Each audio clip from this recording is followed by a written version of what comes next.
Twilight Zone.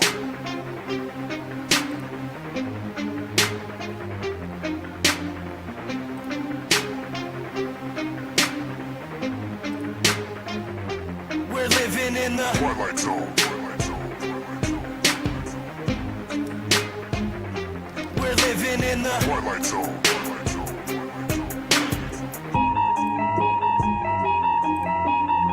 These crazy days that we live in just cause me aches and pains. Lately my life is like a season of Stranger Things. This place is flooded with demons and they invade your brains. This is an artificial hell and they create the flames. Day to day I just try to stay strong and make it through. Wake people up from their slumber, that's what I came to do. Please don't believe what you see on TV and think it's true. It's all just targeted programming and it's aimed at you. It's everywhere, you're getting lied to and yet you barely care.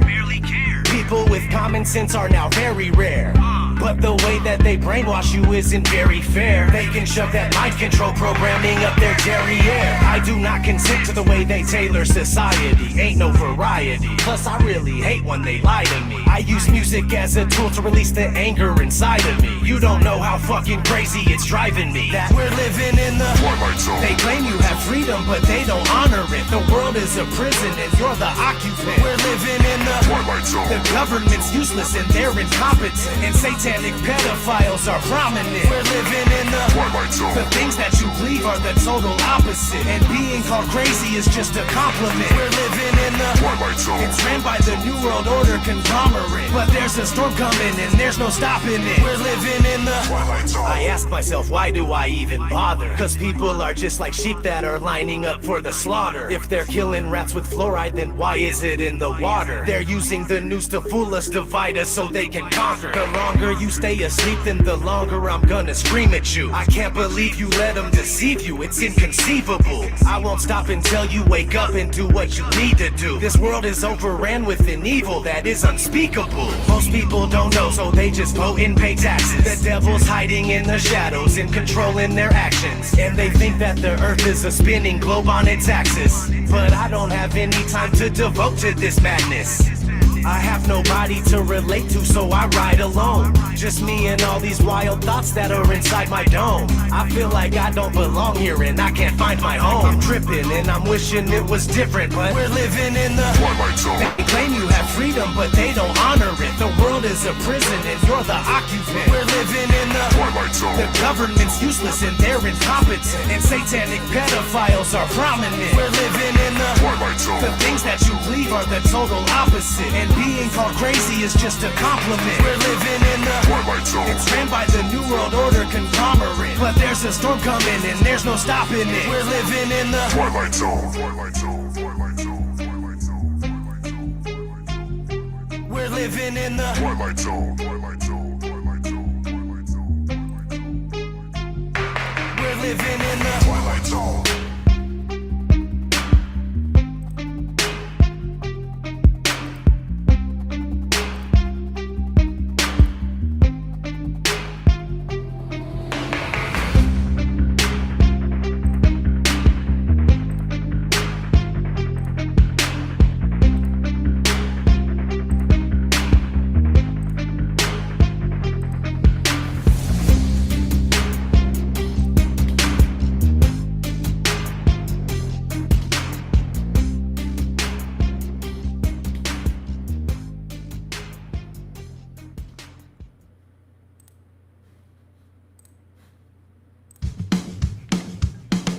One, two, three.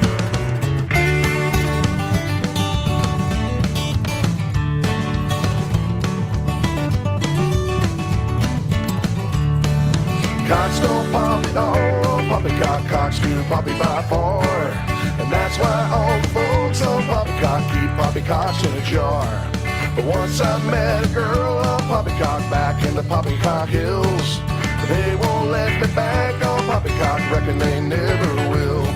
Well, Poppycock, you'll always be home sweet home to me. Good old Poppycock, Poppycock, you and me, Rose and Baldini.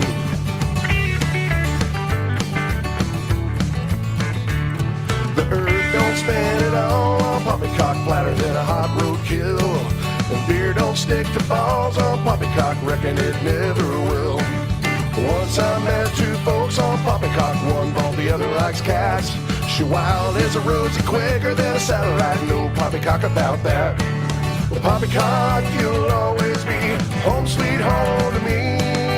Good old Poppycock, Poppycock, you and me, Rose and Baldini. Take it, Trey.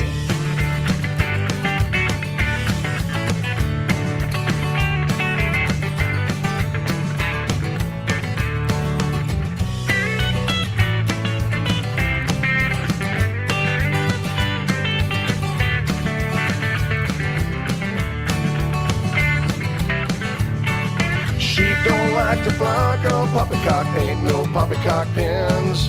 You might just find yourself on Poppycock, waking with a Poppycock kin. And Poppycock, you'll always be home sweet home to me. Good old Poppycock, Poppycock, you and me, Rose and Baldini. Why so freaking early? Poppycock, you and me.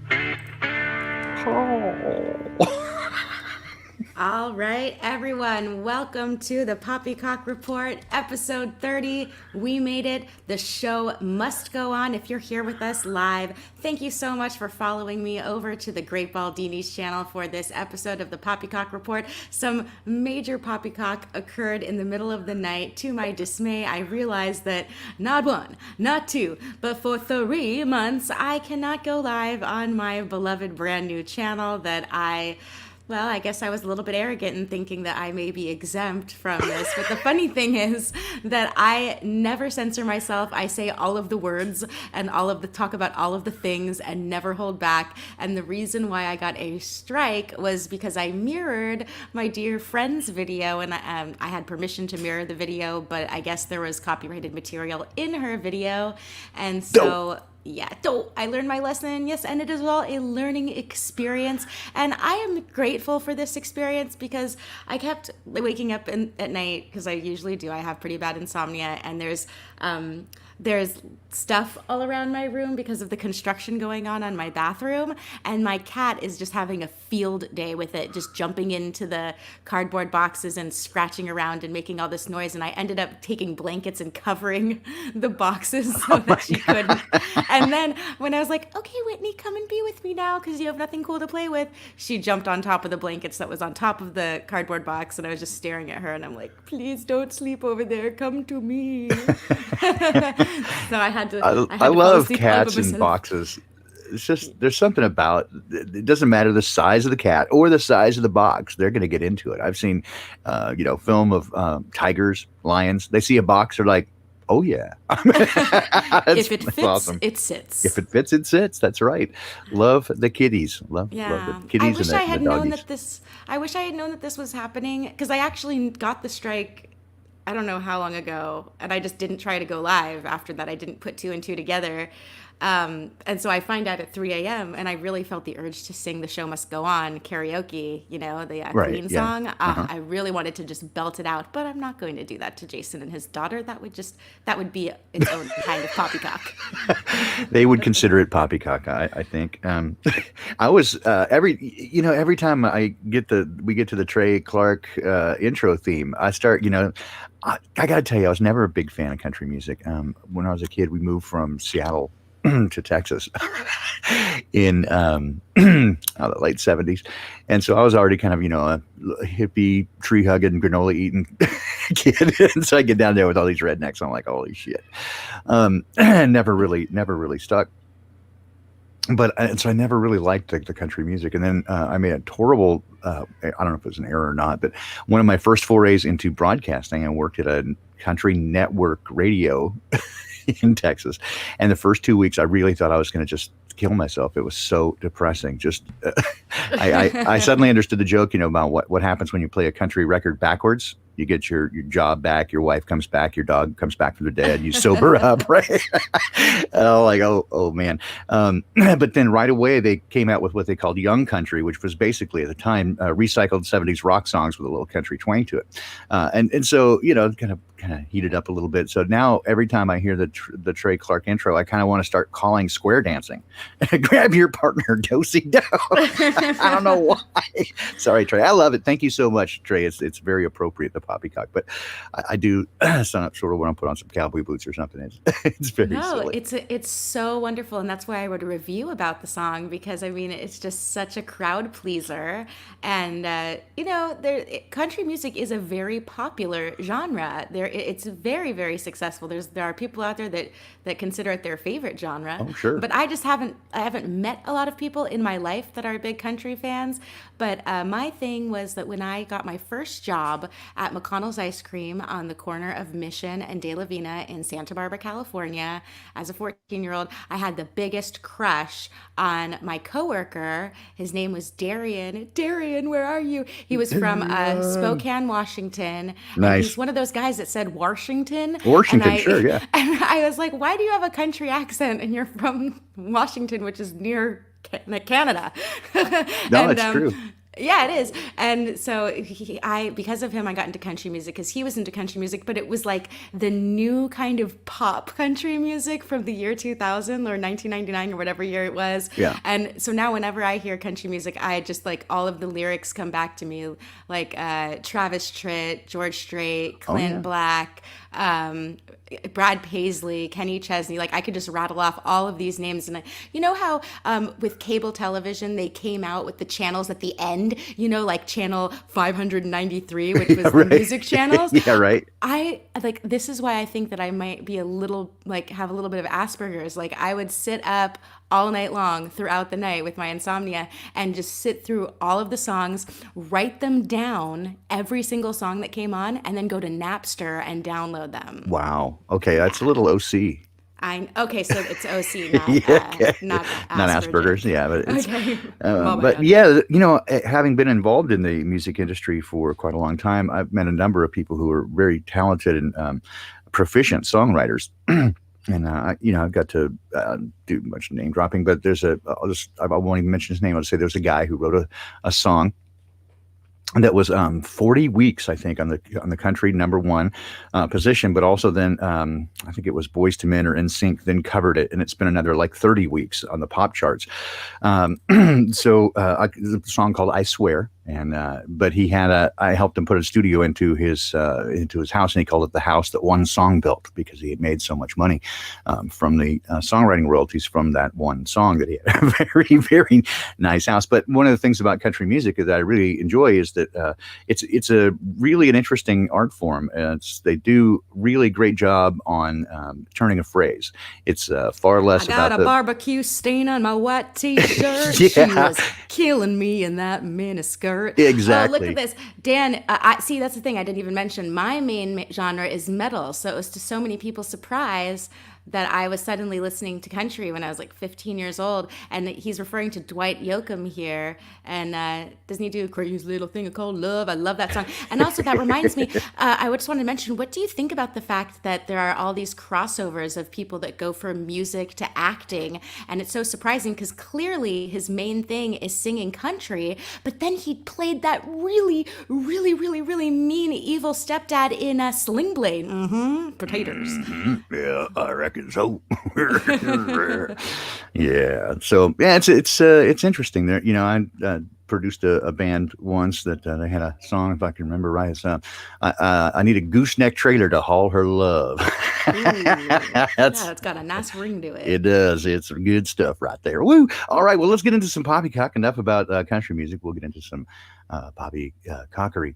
As always, I'll say ladies first. Did you have anything ready, or you want me to jump in here? So it's all up to you, my dear. Well, in the description of this video, I do have the Flattoberfest website. Oh, absolutely. And then also I have the information for a Flat Earth meetup going on in Ocala, Florida. Awesome Austin is putting that on. And then also we just released episode 248 with Kurt Kallenbach. If you've been getting into the legal information, I would really encourage you to listen to today's Crow 777 radio episode on the Crow 777 YouTube channel, or head over to crow777radio.com. As soon as we let out the episode with Christopher James, which was a smash hit, I just had to get on the phone with Kurt and beg him to come on the show and offer his point of view, because I tend to, and as we always say, in this probably belongs in a country song, there's more than one way to skin a cat. There's a lot of people that disagree with each other on how to deal with all this legal stuff. And I've been on the phone with so many people trying to figure out how we can file paperwork against these evil pieces of crap, and what to put in these affidavits. And there's all these statutes. There's more laws being made every single day. How could anyone keep up? How can people figure out what information to put into their affidavits without being a legal expert and knowing exactly what Section 3 title this and that and the other to put in? And so the reason why I really love Kurt Kallenbach's work is because it goes down to the most common denominator, literally talking about the zygote and the act of God, that we become human, the moment that connects us to the divine, which is that we are we come from the zygote. That is the miracle that occurs, and we do not begin at the birth date. We are not the birth certificated person. So my thinking is that if we put that scientifically proven information into the affidavit to prove that these laws of man do not apply to us, that kind of covers the whole thing. So that's kind of what I'm working out in my mind. So just make sure that you listen to all of the different points of view. And again, you could email me for the entire legal series. Listen to, I don't know how many hours it is. I guess it's probably over 25 hours of legal information. And then use your own discernment. And that's your point of view that you got there, because that is the divine thing that separates you from the lower emotional farm animals that the people who seek to control you want you to be. And then lastly, Baldini, before I kick it over to you, Alexandra, my beautiful friend, has started a Flat Earth book club, and she is going to keep track of all of the books that Crow and Jason recommend. And so if you could go ahead and join her Facebook group, that would be awesome. And if you are awesome and don't have Facebook, you can also email her. And because of all the craziness, I don't have those links readily available. So while you're bringing forth the I will gather those links and put them in the chat and then the description of the video afterwards. Awesome sauce. Should we go through the alternate words for poppycock? We're gonna do that later. And how we got there.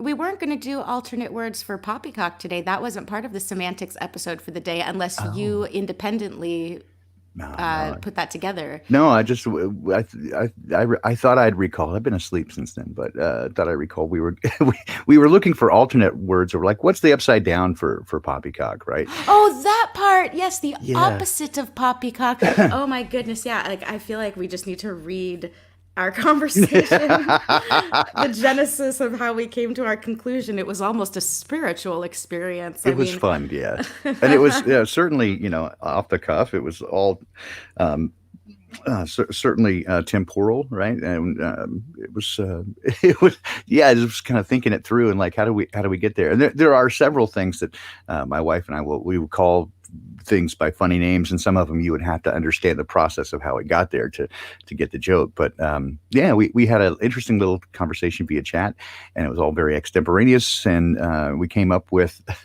well, let's tell them how do we get there. It's funny. Okay, well, the way that the conversation started, actually the conversation started right after I was writing about the Flat Earth Book Club here. Okay, here. So I got a comment, and I almost don't even want to repeat it because it's not my favorite, vulgar word to repeat, even though I love vulgar words. I I love vulgarity, but this comment was quite vulgar in a way to describe the opposite of poppycock. And so I wrote to Baldini, I can only assume he's trying to work out the opposite of poppycock. And Baldini said, that's funny though. And I said, yes, I think it's funny, but it doesn't work. And then so Baldini suggested Mama Kitty as an alternative to what he said. And then I said, how about Murmycurrent? Murmycurrent, that was hilarious. And that then, was awesome. And I said, we need something that sounds positive, something holy. And then Baldini said, I don't know if Murmycurrent is holy, but funny as fuck. And I said, I know, maybe it's just another new way of saying poppycock then. Opposite of poppy could be an herb, and the opposite of genitals could be a heart, so maybe Herbie hurt. And then Baldini said, I thought tree, or maybe fauna rather than flora, sheep brain, because that's what believes poppycock. And then I said, pine cone brain, The pineal gland. brain, kale brain. And then Baldini said, or back to the straight alternative, rose hen. And then this is where our minds were blown. He put like rose hen together and he was like Russian. And then he said Hana, and I went, Rosh Hashanah. So maybe Rosh Hashanah is the new secret way for us to say the opposite of poppycock, which is ironic because that's like the Jewish New Year. Yeah, and it's very holy. Yeah, it's the holiest, right? So Rosh Hashanah, it's the upside down. Exactly. Because one might argue that the Jews have a closer relationship to the calendar. You know, sure, or they go back to the whole 6,000 years. Yeah, a continuous calendar. Exactly. Continuous, yes. So, whatever you think about Rosh Hashanah or whatever you think about holidays or organized religion holidays or people with little hats and weird sideburns that I've never understood, we are reclaiming the word and we're just going to say Rosh Hashanah as an opposite of Poppycock. Exactly. I mean, it's hilarious, and of course then of course I want to go Mazel Tov, and then that makes me want to do this. I don't know if you want to switch over to the screen. Okay. But one of the funniest things that I've seen on social media of late is this a screen cap from a news report that I don't know. So somebody what passes for journalism these days is hilarious. But let's see. I'll zoom in a little so you can see this. They were trying to use a Mazel Tov cocktail. A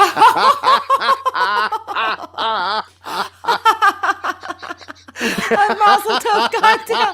That's ironic, right? You know, it's like saying, "Congratulations, you're dead." Exactly. It reminds me of that moment from one of the Batman movies where Jack Nicholson was the Joker, and he like does he electrocute the guy, and he's like, "I'm glad you're dead," and laughing. Mazel Tov. Yeah, Mazel Tov. L'chaim. L'chaim. Baldini, are you okay? As I told my my lovely bride, I said that's a great way to just say l'shame, right? I mean, that's obvious mispronunciation, but like the shame of it, right? So l'shame, that would be the French. Oh, how shameful! Oh yes, it is the shame for the Mazel Tov cocktail. Very nice. Oh yes. I have the Rona. No, just a little THC, babe. In the morning, a wake and bake. Sorry, keeps me on my toes. Okay, all right. The poppycock. Here's again. We do all the news, so you don't have to. The scariest and deadliest cocktail. You wear a small hat with it. All right. So we have this Nancy Pelosi incident. Of course, she's the Speaker of the House, and in line for the presidency, by the way, if things go sideways. Anyway, she made a big stink. It was a big thing in the news about that she all the hair salons are shut down, of course, in California, especially the larger cities, because of the Rona, and so she needed to blow out. So she just went into a closed one.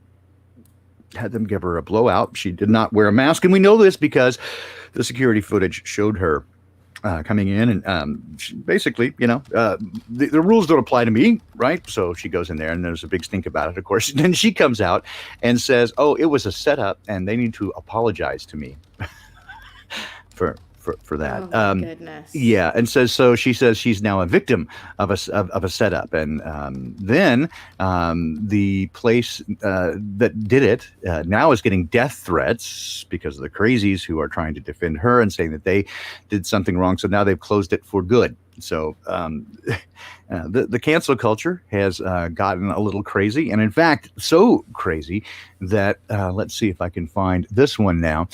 We mentioned on Tuesday the supposed death of Black Panther actor Chadwick Boseman, and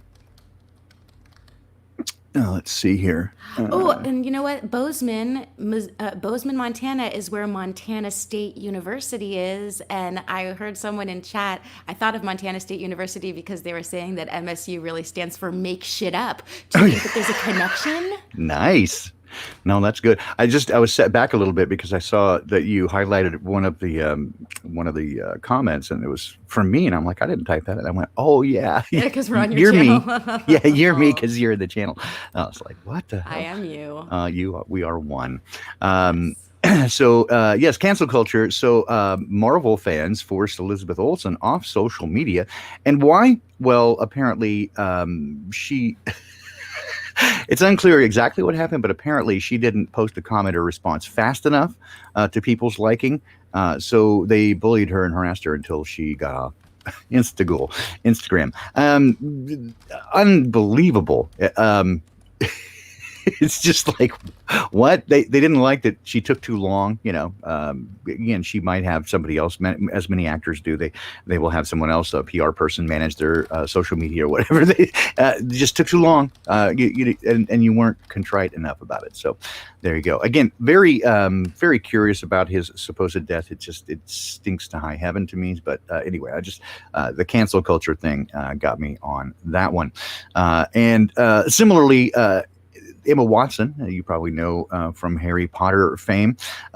She joined in, as most of the sheeple do, with the Black Lives Matter update on her Instagram account, and she put the black image there. But people got upset because there was a white border around it. So, come on. Yeah, that so that's they said it was like imprisoning the black people with white privilege. Baldini, if the part around the black square was black, then you wouldn't be able to see or make out the black square.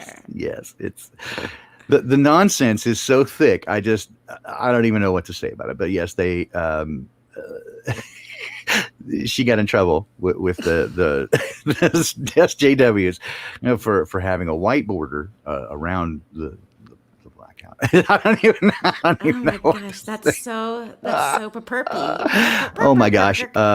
Yeah. So we also had mentioned previously, you noted the the item with, do I have something up here about that? There was a 50s satellite that had come down, or a 50-year-old satellite that had come down. And they at one point had mistaken that for an asteroid, apparently. So now, of course, we have this asteroid that's supposed to be coming into contact with Earth on the 2nd of November. And the poppycock surrounding it is remarkable. Of course, if you just put in asteroid into news search, then you'll get all kinds of, poppycock here. But coming in, and then they're going back and forth between, oh my gosh, it's going to hit, and don't panic, right? So election eve, asteroid, maybe headed for Earth.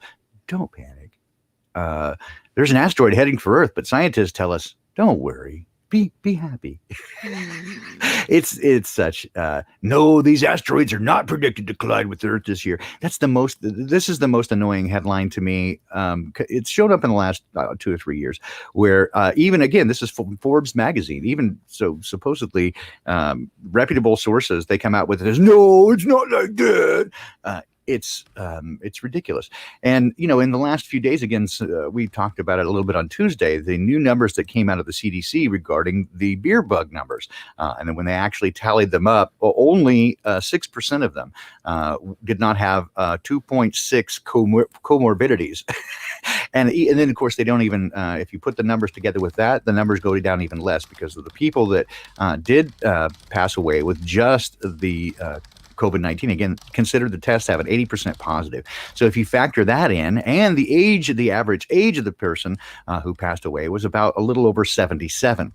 So these would be people normally that they would just say that they died from old age, natural causes, or again, 80% positive test result, false positive test result. So you can, if you process those numbers, I got down to just over 1%, and that's still, we don't know what's going on there. So anyway, those numbers are accurate. They came from the CDC. At least they're accurate as far as what they're saying. And when people post them to Facebook or any other social media, the fact checkers come along and go, "That's not true. That's misleading people." What to doing math? So with all of these things, this idea of no, it's not like that. Anytime they throw that nonsense out there, again, the fact checkers are simply there to pull you, try to rein people back in, or give those who might wake up and go, "Wait, what?" And then they can just kind of feel better because Snopes told them that's not real. The poppycock is so off the charts these days. It is simply remarkable. Yeah, and Holly is in the chat. My dear friend Holly was so courageous to write a Facebook post that was so eloquently spoken, pointing out a lot of key elements to the hoax and just trying to wake people up in her personal life. It takes a lot of courage to come out with this information, but it is true that, so in a way, we talk about this all the time, but with the people who accept it, it's really hard to, go out and stop someone in the grocery store and just say hey, take off the mask, or just point out the truth to these people. But she went ahead and did that. And I think that I recommended everyone go to her channel and support her.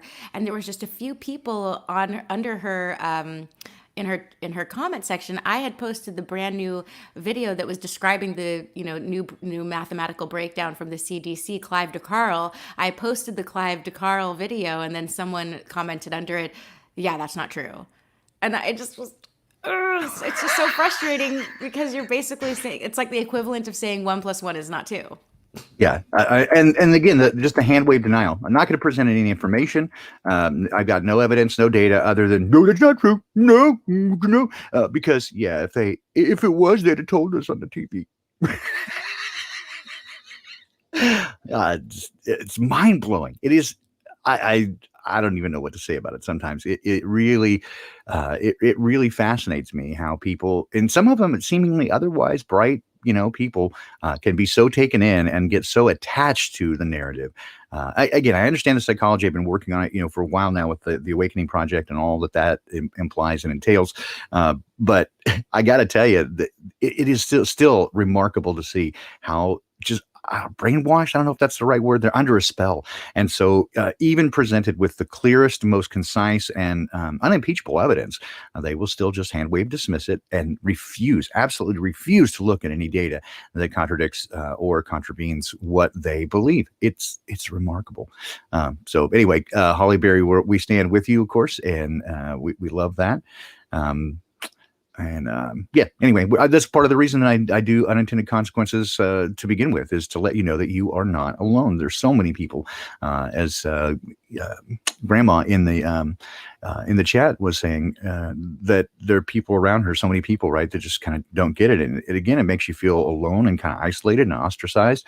And because we're so spread out, there's so many of us, but we're kind of spread out. So I just want to say, again, you are not alone. And this is one of the reasons I love when our tribe shows up for stuff like this, just our streams. And when we kind of get together, it's just a great opportunity for us to kind of big, virtual group hug.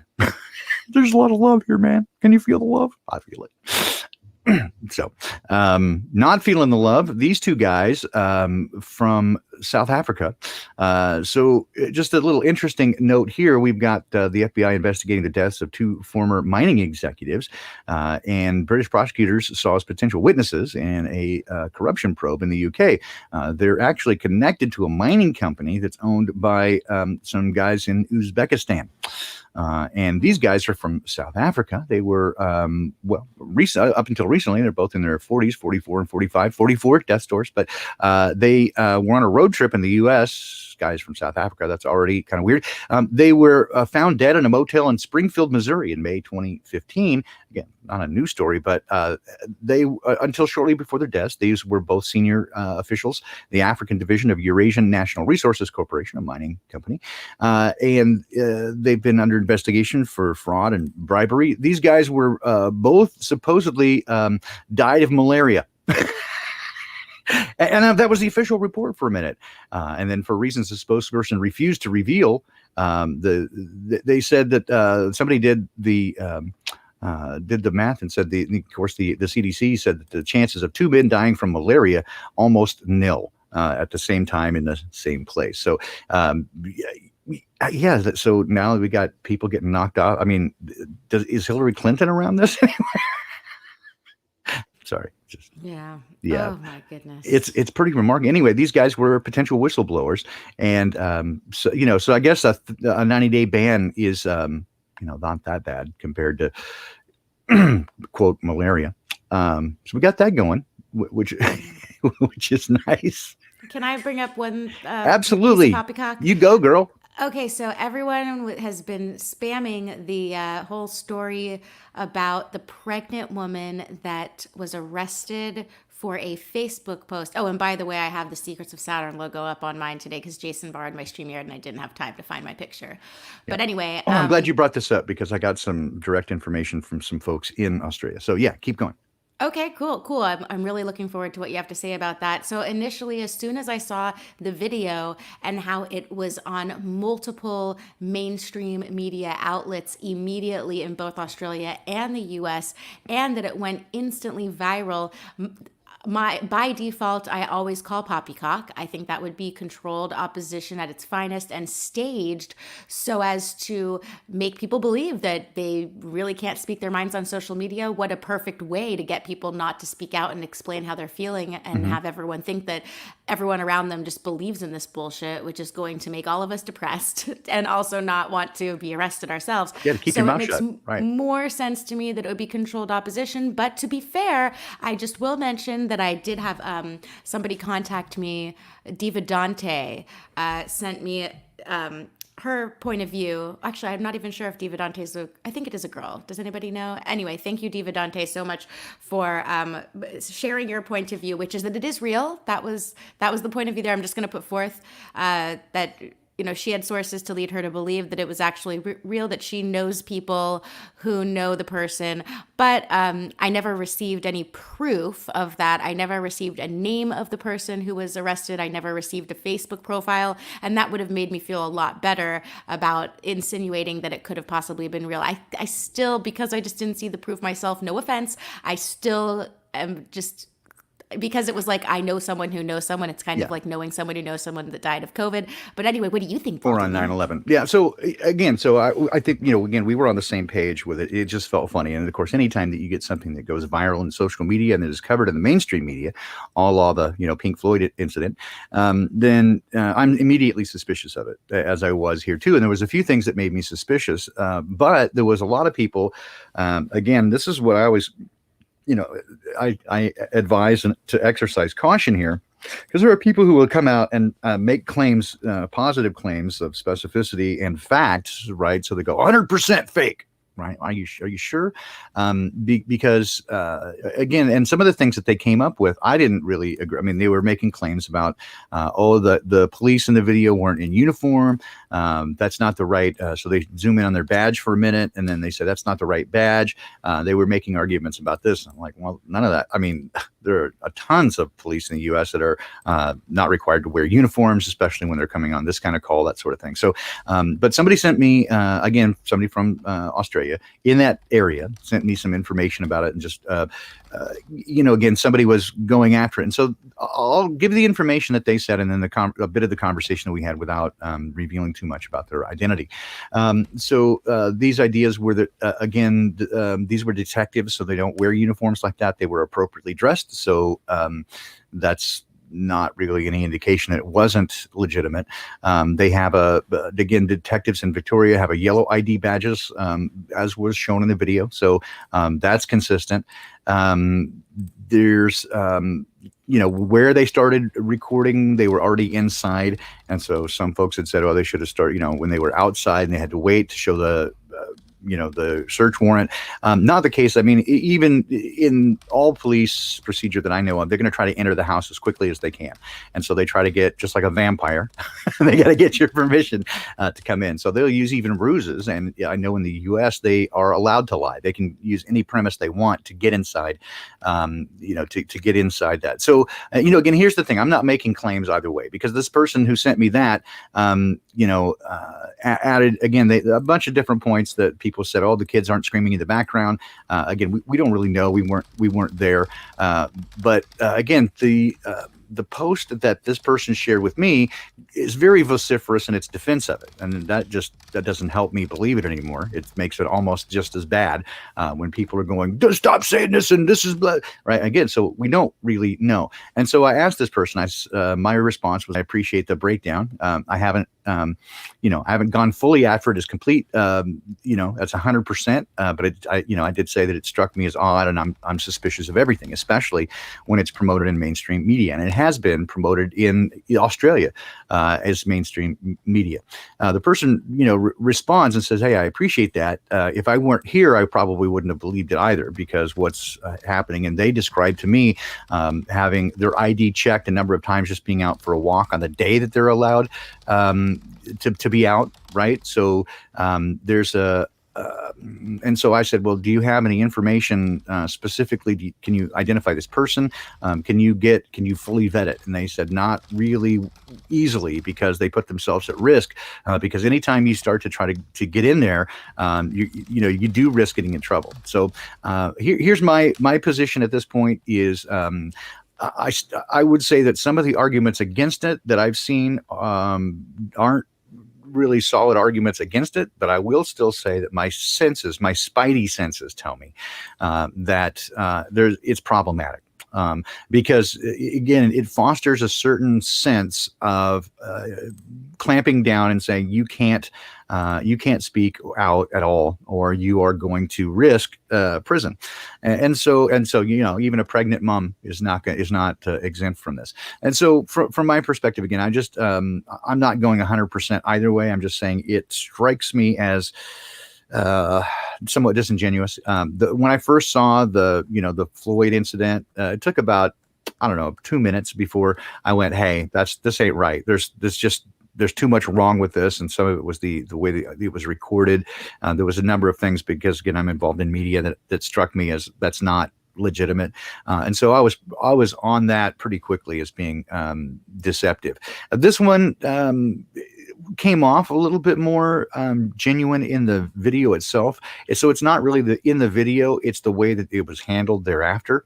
And again, these sort of things typically don't get the kind of attention that they're giving it in this way with that angle if it's legitimate. For example, when you see millions of Germans show up in Berlin to protest the lockdowns, what's reported in the mainstream press is a few thousand conspiracy theorists and crazies show up. That's what you would expect to see in the media. So if the media actually reported it, they would be saying that she was a conspiracy theory crazy, and she deserved to be locked up. And the fact that they're giving it this sort of storyline like, oh, I can't believe it, how terrible. This is to me an indication that there's something wrong with it. So again, I'm not going 100% either way. I usually don't, because I don't have all the information. I don't know for sure. But again, my position is I'm still at 3 out of 5 on a Poppycock scale. I'm just.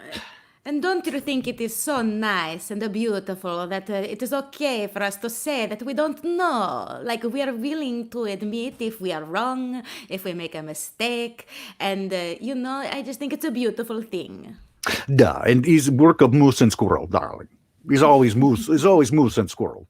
And it is very interesting to me because last night we had the Secrets of Saturn and Crow was on there, and he was like talking about how, it seems like they made a mistake and they rolled out COVID in a rushed way. And because of him, I am the way I am. Like, he influenced me to be an auto hoaxer and just think that everything is so planned. And if we are made to believe that they are struggling, I definitely feel like they planned for us to, like, I just always think that the public ideas, that even in the truth community, if something is automatic and everyone's having the same ideas, Russian Vids kind of has the same take as well, then it's probably social engineering.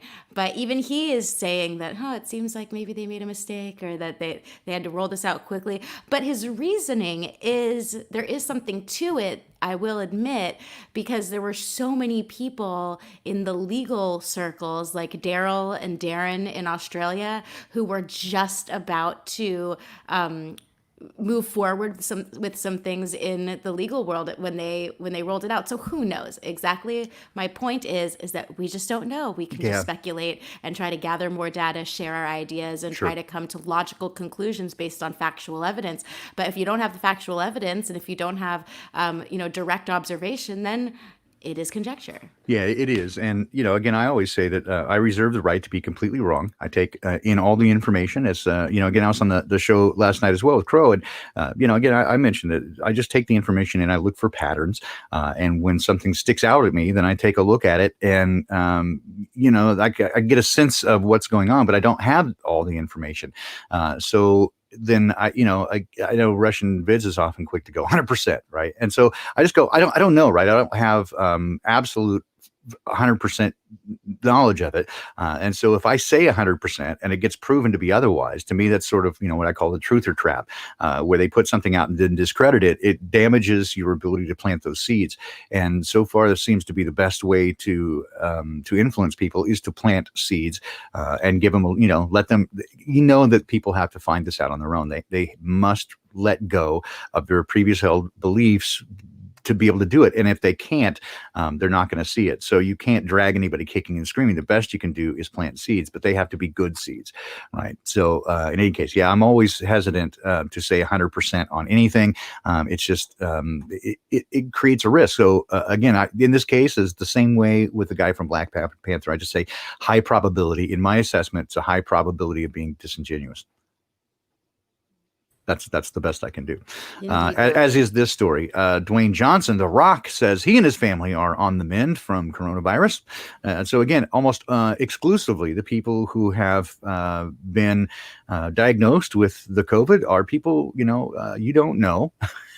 And stars. So a high preponderance of the numbers of, quote, famous people who've been diagnosed with this. But, again, if you were to do this as a percentage of the population, it's, again, statistically very unusual. That, pretty much, that it's all just famous people and not people that because the numbers that they were suggesting initially would be you would definitely know someone in your immediate circle, your family or your immediate circle of coworkers and friends who would be directly affected by it. If not, again, them personally, then they would talk about somebody in their family or personally connected. It simply hasn't happened. And so, they keep trying to push it in the media and people will repeat it. It's again, the feature of narrative transportation. And I've seen this numerous times in social media where people, again, will, as you said earlier, I know a person who knows a person. And so a lot of people take news reports and internalize them. And so because it has emotional appeal, like, for example, the guy who, the stories come out over and over, this guy who dismissed it as fake until they got it and then died. And their last words are, don't, it's not fake, it's real, I'm so sorry, over and over. Or the 7-year-old kid who's crying because both his parents died, and he's just sure he feels guilty because he believes he gave it to him. This is nonsense. But people internalize it, and then they repeat it as though it actually happened to them. And so now many people will lie, and they, without compunction, they don't. It's internalized it. They've lived, to them it actually sort of happened, and so now they'll tell somebody else, I know a guy who knows a guy, when really they read it. So it's pretty remarkable, again, how effective their efforts have been at controlling the narrative. All right, are we ready for some? I want to throw out. Let's do Florida Man. the new feature real quick. Yes. And So then we the semantic moments after that. Oh, okay. Well, I thought, okay. So here's our Florida man for the day. This guy got some coronavirus relief money, not just unemployment, but he did actually apply for a business relief and got about $2 million. Share your And screen. oh, sorry. Hang on. That one right there. There we go. All right. So David Crowther, 35 of Fort Myer, Florida, he got money for his business, some pandemic relief for his business. So not just unemployment, but he got about $2 million for his business and then spent it on a 40-foot boat. I don't see why not. I don't see the problem with that personally. They said he made a false statement to a lending institution. I guess it wasn't, he said he was supposed to use it for business related purposes. I just say, hey, I'm starting a fishing business. What do you Exactly, I just changed. Yeah. Yeah. So anyway, I just thought, hey, why not? I don't see the problem with that. It's all fiat currency anyway. So we have that, which is nice. The first thing I noticed was that his initials break down to CDC. Nice. And Casey he's 35 David. years old. 35 years old resolves to A, which would be very mercurial, communication and commerce. And 40 foot is your death. Yep. So 40, there's your 4. Yeah. And the PPP, Paycheck Protection Program. I'm just going to say PPP is the Poppycock, the premium Poppycock propulsion. So that's, it's PP. So there we go. So anyway, that's the Poppycock for the day. If we want to get in a couple of friends from Tiny Earl. Yes, we have a couple. We have 2 people waiting, and Awesome. welcome, guys. I'm so excited to talk to you. But first, Baldini, you keep not being supportive of me wanting to cover the thing I've been wanting to cover for like 3 weeks in a row, but we keep forgetting about semantics. And I wanted to cover. Let me just type it out and then highlight it. I'm anti-semantic. Don't be anti-semantic. I'm Baldini. secretly anti-semantic. No. Because let's face it, we are where we can be what is described as weird in many different ways, and weird people have different names for it. So I'm gonna put here. There's nerd, dork, dweeb, and geek. And then maybe our guests who join us will comment on what I'm about to explain here. So I always want to think about what are the differences between these 4 words and try to characterize which one of these I am. So a nerd, I generally think, is someone who's like book smart, someone who would maybe wear suspenders and glasses that pocket broke protector. because they were using them too much to read, and so they love school and they sit in the corner just like reading constantly, even during class, like a book that's like way smarter than the textbook. That's what I think of when it's a nerd. And then a dork would be like someone that is maybe looking at their the watches that they had back in the 80s with buttons on them, like a keypad. Maybe they're looking at their watch and then they accidentally like bump into the wall while they're walking. That's like a dork. And spaz, yeah. Oh wait. Well, we can add spaz later, but let's just cover these 4 first, Baldini.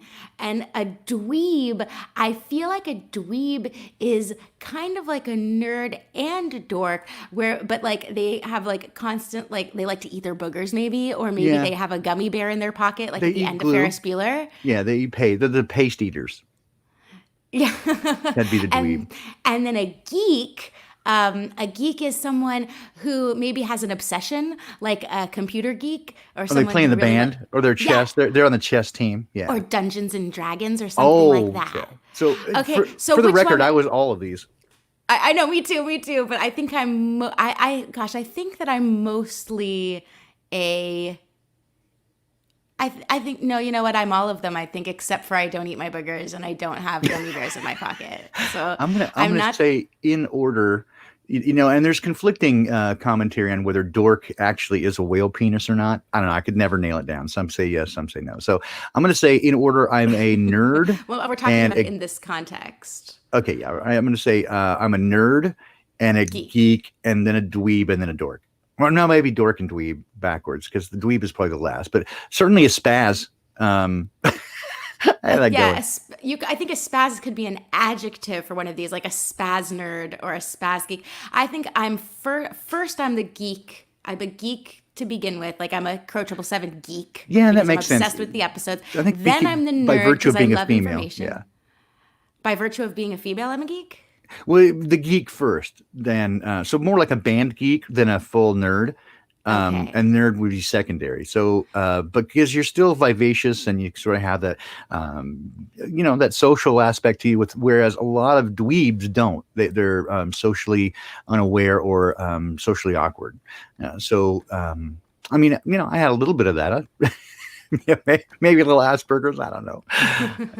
I do. Okay, yeah. So I think that I'm mostly geek, and then I'm a nerd, and then I'm a total dork. Is the underlying foundation of my geek nerdiness, and then I'm a dweeb. And so, yeah, everyone should share the genesis of their, because if you're in this channel and you're You're probably one of these. You probably got pretty one good of these chance going on.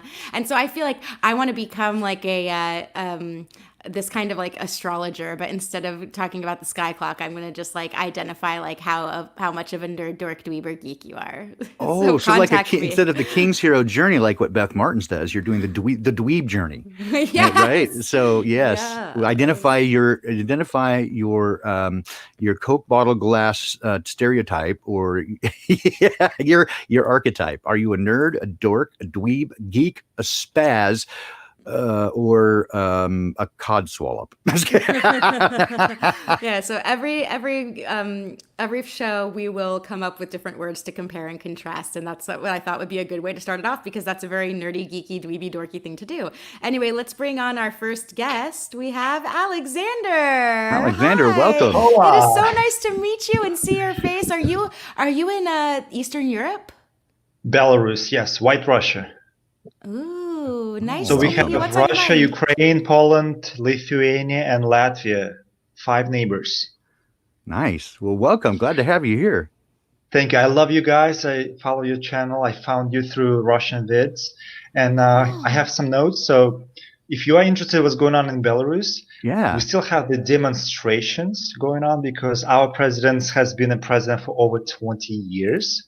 You can only get it away in a country that has the highest level of alcoholism. People drink a lot here. Right. So they can't be bothered to really really get the into favorite? politics, right? They just say, give me a drink and cast a ballot. And finally, when they have no money for alcohol, they're like, "Oh my God, it's the problem. We can't." Revolution. drink anymore." Yeah. Is it true the stereotype I do not about recommend vodka? Huh? Is it true that the stereotype of vodka being the favorite alcohol? Oh yes. It's the cheapest because a lot of people make it. I have my neighbor; she's making homemade moonshine. Nice. And it's actually better to buy a homemade than store one. I would But bet fewer chemicals. Yeah. to talk about demonstrations, you have the word demon in it. So I don't go to any demonstrations because it's useless. Our president is part of this mafia, and I believe the USSR already took over of the whole world because the satanic group that the part of the USSR, they do everything in the opposite. And when they do in the opposite, they tell people one thing and they do the other. So remember in the United States, one of the presidents said, "Oh, we won the Cold War with Russia." Do you remember that? I do. It's similar to saying that They lost. Yeah, that I think they lost. Yeah, the Allies won the war with the Nazis, and in my estimation, the Nazis didn't lose the war. The Germans might have, Right. but the Nazis did Correct. not. Right. So I think the same with USSR. They lost the Cold War, and I think they have all the key players in the government in the United States from this, you can call it communist, satanic group, whatever they are, but they all agree on certain rules, like this Yes. rules of COVID right now. They all play this rule, but the good thing, the public is waking up.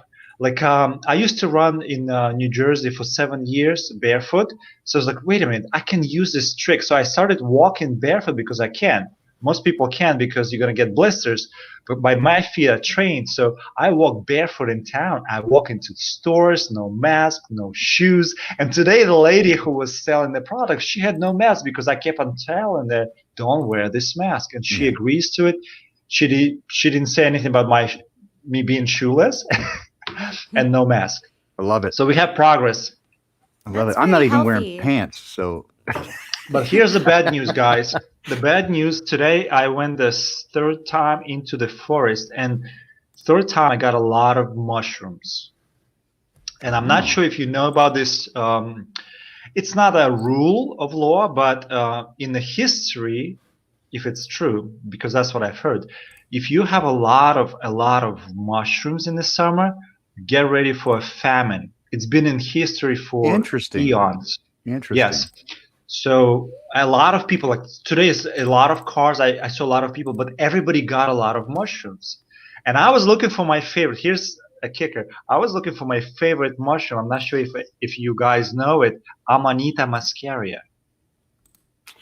Amanita muscaria? Like you need mascara? Yeah, most people think it's a poisonous. Huh? No, I'm gonna need some mascara. No, Amanita muscaria. Yeah, if you look it up, it's a red hat with white dots. It's the most popular mushroom. Oh, I've seen that. Yeah, I know it by a common name, not its official. What is the common name? Flag Eric. Yeah, I'm trying to remember.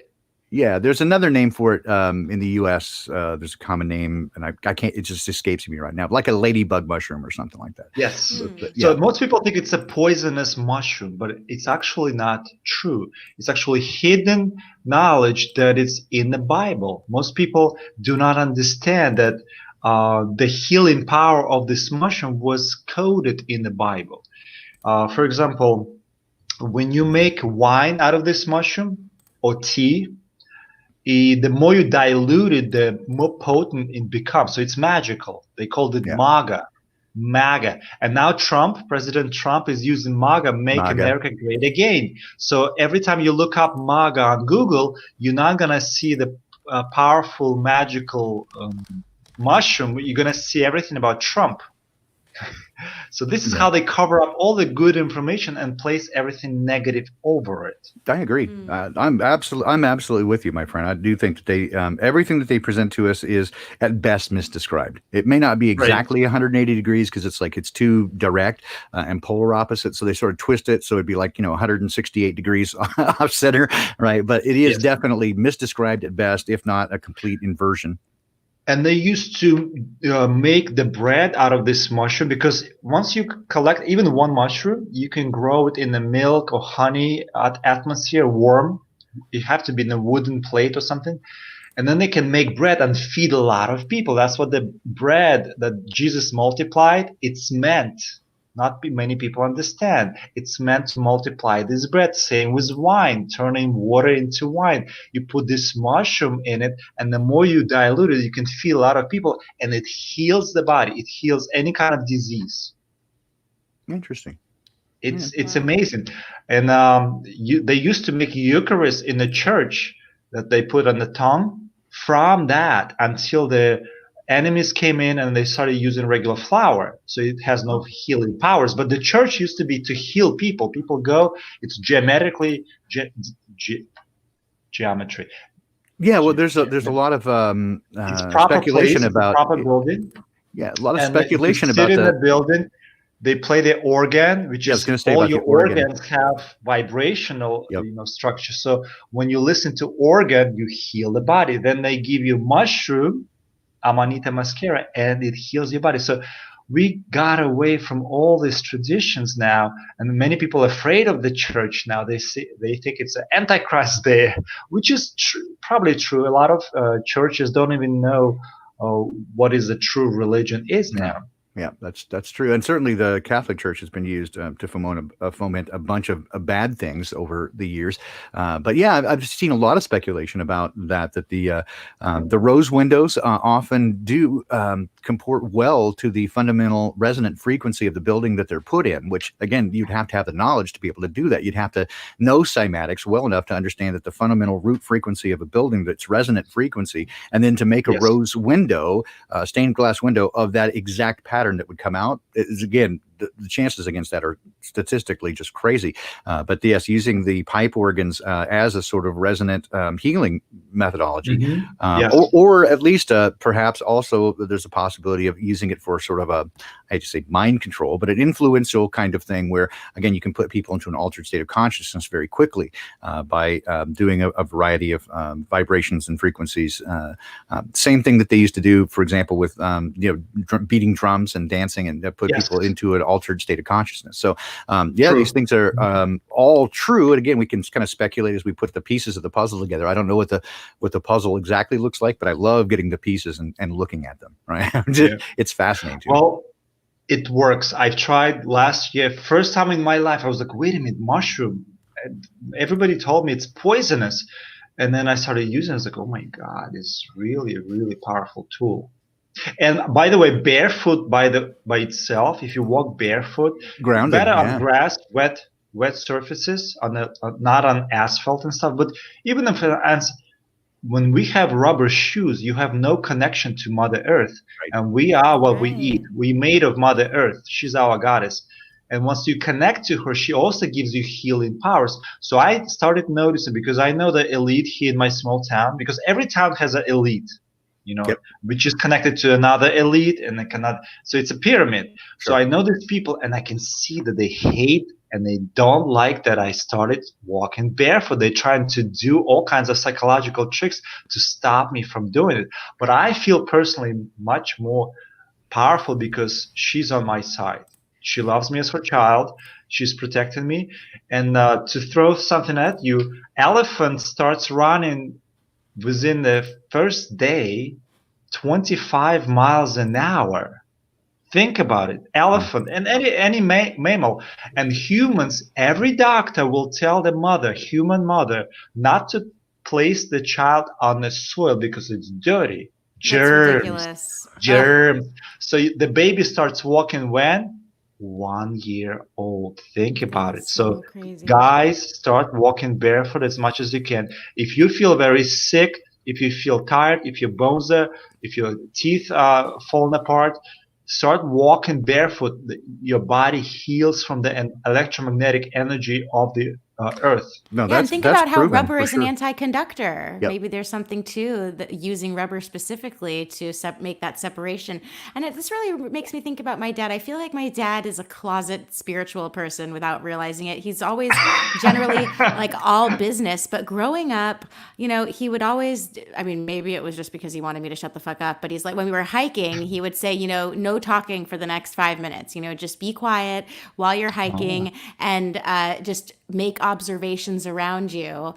That's nice. Now it's like all coming back to me, because now that I know what it's like to be an adult and my friends have kids, I don't know if that was a spiritual move on his part, but yeah. and he always, every time after dinner, every night after dinner went on a barefoot walk around the block, even though there was lots of things on the sidewalk, like that fell from the trees and little twigs and branches and stuff. He always wanted us to have really hardened feet so that we can walk on anything. And he just thought that was really healthy, and it was okay to go off the beaten path, off the sidewalk, and just walk on whatever grass, dirt, and it was okay to get in the dirt. And we'd always go to Yosemite every single year, and we would always be excited to put on our brand new hiking boots, because as kids your feet grow every single year, so we'd have our brand new hiking boots because we never But really you have the used them. best shoes. Your skin grows. It renews itself. We're not meant to wear shoes. Yeah, and it's easily proven that, again, we're electromagnetic beings, and there's all this energy in the world. Again, it's been proven, whether you accept luminiferous ether or not. It's certainly been proven that there is electricity in the air, and we're part of that field. And so the whole idea of grounding is to get it in dirt, right? This is why you ground buildings. You need a path to ground for electricity. They put a copper pipe or a copper rod into the ground. Deeper is better, because that's the path to ground it. It needs to go that way. So getting yourself connected to the ground. If you don't, again, it'd be just like seeing the chat people again understand that the rubber is it doesn't conduct, and so the reason again we have it on cars, right? That they do have grounded shoes, but they're very expensive. When I was in the United States, I remember it was like $70 for shoes that are like sandals with some kind of wire going. So don't even wear shoes. It's so healthy for you. You can. I mean, I started to get used to it slowly. 5 minutes walking a day, then 6 minutes, then 7 on the grass. And now I can walk anywhere. I can walk asphalt, rocks, any surf. Like today I went to the forest barefoot. 3rd time, and people are like, you went barefoot into the forest? Are you crazy? I was like, yeah, I'm just walking very carefully. That's all. Getting And think of Think about how children get immunized when they babies. They put everything in their mouths, and now mothers, oh no, it's germs, don't touch it. But when they have saliva and you have your glands here, you vaccinate yourself by putting everything in the ground. Everything was in your surrounding area. You see leaves, dirty leaves. You put it in the mouth. You see some sticks. You see a coin. That thousands of people touched. You put it in your mouth, and that's how you get immunity. Yeah, that's how they build now immunity. People are so afraid of, germs. Don't touch it. Get away from that dog. Yeah, and also Clive DeCarl in the episodes on Crow 777 Radio that he did with us, he reminded us that, let's just say that there was some kind of apocalyptic Armageddon situation where for however long we were all literally stuck to our, keeping our own resources and didn't have, the farmer's market or trying to get good nutrients through supplemental ideas. You could just literally go into an old forest, grab some dirt, mix it with water, and drink it, and then you'll get your ancient fulvic mineral. So now we know that you shouldn't just avoid the dirt, you should literally eat it. And also, I'll just add really quick that people talk about the benefits of sun gazing a lot and how you shouldn't do it unless you know what you're doing. And what people don't mention enough about sun gazing is you are literally supposed to be digging your feet into the ground as you're doing it. That is an important element of sun gazing. And again, don't look at the sun unless you learn and talk to someone who's done it before and figure it out for yourself. Disclaimer, blah, blah, blah. But so what I do is if I'm in the backyard and I want to do sun gazing, I scoot up in my wheelchair and I make sure that I'm barefoot and I put my elbows onto my knees so I dig my legs into the ground as much as possible while I'm doing it. Right. Yeah. I got it's now coming up on 15 after the hour. I'm going to have to run here pretty quick. So if you want to continue, Rose, go right ahead. It's great meeting you, my friend. I have to. Nice to meet you, Baldini. Yep, you're a great guy.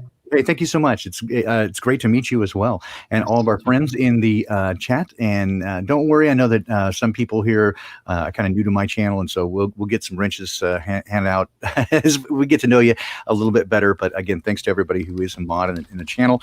Thanks, Rose, for jumping over here, and everybody for skipping over here to because Rose is a bad person. She's wonderful. She's wonderful. Satanic rituals, they do everything in reverse. So if they tell you you're an idiot, you should tell, oh, it's a compliment. Yeah, there you go. Exactly. All right. So take care, guys, and much love. And I will see you again. Hopefully see you again this weekend for Unintended Consequences, as well as Ancient Wisdom from Modern World and Sola Scriptura. We'll see you again next week. I guess right here for the time being. Join us right here for Poppycock Report on Tuesdays and Thursday mornings. Take care, guys. Yes. Bye-bye, Baldini. Love you, man. Bye-bye. Bye. And I think I am going to make a backup channel and maybe start premiering my videos after I do them the same way that Brian does. And I like that idea because when you premiere a video, it's like a little temporary chat room for people to come together and just chat, even if they're not even paying attention to or if they already saw the video. It's just a good place for everyone to chat together. And I love chatting. And that's one of the things that I don't like about being the host of a show, because I can't comment on every single solitary thing that people are talking about. So that will be a good outlet for me to get my chat on if no one else is premiering something. And I really do need help coming up with a cool name for my backup channel. So please let me know if anyone has any ideas. And remember, you can always contact me at my email address, which is in the description of this video, rosedavidson4humanity. That's the number 4, rosedavidson4humanity@gmail.com. And Alexander, this has been awesome. What are your final thoughts before I go to the next guest? We have a few other people waiting. Well, this is, I think, the last 5-6 years of my awakening. And again, not everybody's going to take it properly as myself understood it. In the future, all of us will have to do this. We're going to have to let go of all the artificial technologies, all of them that pollute and destroy the environment. For example, yes, we have cars, and many people go, well, we need cars, and if they could be made from natural material and connect from point A to point B quickly without any kind of pollution for our bodies, for our lungs, yes, But right now, most of the technology is polluted. Your cell phones, you have negative frequencies going through your brain, your heart. You have cell phone towers. The cars pollute the air. The planes pollute the air. The way we build, the way we do things. And I've just, if you don't know about me, I practice yoga for many, many years, and I teach. And I know our pineal gland, it can completely open up in the future, and we can do things that are really, really magical, that we're not going to need technology. Like even simple technology of umbrella. Think about it. If you can turn on your auric field, you will not get wet. Right now, you need to work and buy an umbrella because it's a technology to help yourself to stay not wet. So we just don't know completely how our bodies work. If we were born and they place us right in the ground and we start walking within the second day, we will turn into pretty much gods by 1, 2, 3 years of age. We will become super, super powerful. And right now it is awakening. But most people do not understand it completely, that this technology stops us. For example, yes, I love the YouTube channel. I have my own channel, but I do my best to get away, from town and find real nature, find real people face to face. Because right now, you see my picture, it's not who I am. It's just a copy of me. You are listening to this microphone, it's a copy of my voice. It's not my voice. So we are always relying on this middleman of artificial intelligence, and I know it wants us to plug into Matrix and do this kind of eyes closed, earplugs, so you into virtual reality, which is not real. And many people will go for it because it's fun, but it's not real. Yep. Yeah. And it's so important for all of us to have balance and understand these basic truths, even though they might be a little bit inconvenient. And we're not supposed to feel bad about it. We're in the situation that we're in, but we need to recognize what is actually occurring. And I love what you're putting out there into the universe, that the possibilities are endless. And even as a young child, and I'm going to let you go right after this. So come up with your very last closing statement. But, when I would watch the Olympics when I was a kid, and it's funny because Crow brings this up too, I would notice that every single year there would be a record being beaten, and I'm thinking, well, what is the fastest mile that a human can run? And guess what? Right. We're always going to be breaking records, so that's Yes. proof positive that we can keep breaking those records. And I've always thought, like, gosh, if there was someone that you know what I thought also, I thought, what if wheelchairs didn't exist, and after my stroke I was just stuck on the ground? Would I have started walking again eventually, like through sheer will? I mean, yes, I went through that phase of like sitting there staring at my toes and going, just like trying to walk. But then, you get bored and tired of that, and you get tempted to do other things, and you need a snack. And so you get in the wheelchair and you go get the snack. So it's, there are these crutches, like in my case, It's literal crutches. wheelchairs. Yeah. Yeah, You're using, what are the artificial crutches that we're intelligence is a using? big crutch. You can give the dog a fifth leg, and it will learn how to walk with that fifth leg. But then why? You have perfect 4 legs. Why do you need the fifths? Yeah. And we got lazy, complacent, and now our third eye is calcified. And that's exactly what they want. They want us to become just a piece of meat, just a piece of technology. Yeah. And we Well, are it's magical important. beings. We are Yes. magical beings. I We are believe we can do. electromagnetic beings. One of my teachers said, anything that any animal or bird or fish can do, you can do. If they can fly, you can fly. You can teleport, you can do anything. Like the lizard, if you cut the tail, it can regrow the tail. Think about your arm. If you cut the arm, you can regrow it just with the Yeah. power of your thought. Like, boom. Yeah. If And I'm we totally were cool. functioning properly, but nobody gave us instruction. Every time you buy a piece of technology, it comes with instructions how to use it. When you are born, your parents unfortunately don't know how to use the body, so how can they teach the baby how to use the body? Right. It's all engineered. All right, I'm going to let you go, Alex, because I don't want to It's keep anyone so waiting much longer. I love you, man. Thank I you. love you too, Rose. Thank you so much for all you do. You Good too. luck to You you. too. Thank you for being here. And please post your channel into the. Oh wait, you can't because you're It's not my live. name. My channel is my name, Alexander Naironovsky. Okay, we'll type that into the chat. All right, Okay. I love you, dude. Thank you I for. love you It's so too. nice to meet you. Okie dokie. So now we are going to bring our next guest on. Oh my gosh, what? Nachiketa just left. He was waiting in line, but it's okay because Georgie was next anyway. Here we go. Georgie, what's up? Welcome to the show. Oh, thank you. And hello, Rose. How you doing? Doing great. It's so nice to meet you. This is your first time that we've talked, right? Yeah, it is, and Oh, I'm cool. really happy to be here again. So would you like to hear some news from Finland? Some Corona news? I would hail Finland. I love Finland. I love the band Sonata Arctica and Stradivarius. I don't know if you're into power metal, but yes, tell us the news from Finland. So, no, I think it was on Monday. They like officially announced that everyone can download the how do you call it, contact tracing app. They call it like Corona Light. It's translated in English is Corona Light is the name of the app.